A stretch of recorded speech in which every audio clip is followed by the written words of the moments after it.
We will make America safe again. And we will make America great again. Well, Joe Syracuse is a professor of security and diplomacy at the Curtin University, and he joins me now live from Australia's Perth City. Good to have you on the programme. So this is one of the biggest days, you could say, in American politics. How much of a victory lap dance is this for the incoming 47th president, as he, of course, reclaims the White House? Well, it is a bit of a victory march and dance. It's Trump sort of showing everybody that he returned. It had a little bit of that Rocky Balboa thing, that Sylvester Stallone, where he comes back from a great defeat. Look, there's no doubt about it. Trump came back from the dead, and I think that assassin's bullet helped him a great deal. But look, he's not going to change too much. He says he's going to do a number of things. He's going to reverse executive orders. What makes this an exciting day for me, and I'm an older guy. He is my 15th president in my lifetime.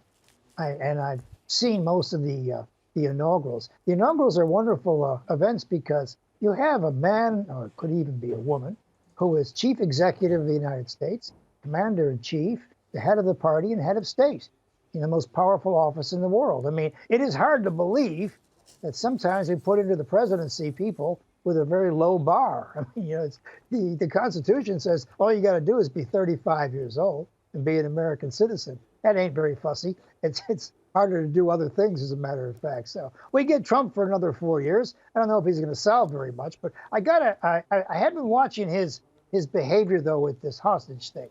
He's much more interested in stabilizing the region so he could bring the Saudis back on board into the Abraham Accords and things like that.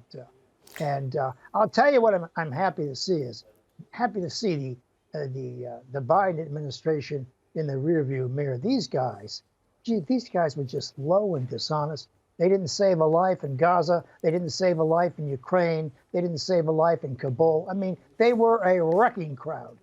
So, I got tired of that. Well, what about the Capitol Hill riots then? What, January 6th? Look, I was a university student in the 60s, and when my generation, which was Martin Luther King and Stokely Carmichael and others, 25 cities burned when I was a university student. That's a riot. This was a protest that turned into a riot. Yes, but it wasn't an insurrection. I mean, you think these guys were going to deliver the mail on Monday morning? That's what an insurrection is. Who collects the taxes and who delivers the mail? These people were a foolish bunch of people, and they're all going to get pardons. I just saw, by the way, as I came on air here, that President Biden has just pardoned Dr. Fauci and General Miley, just in case Trump comes after him. So the Democrats, they're covering their behind as they go out the door. Indeed. Well, I think some people would also say that President Trump did egg on those rioters and those Capitol Hill riots.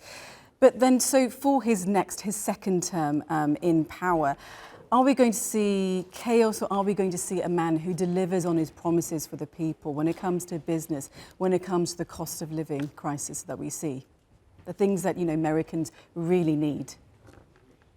Yeah, he keeps talking about returning America to its greatness. I've heard this all my life, beginning with the 1950s. He's always talking about some nostalgia.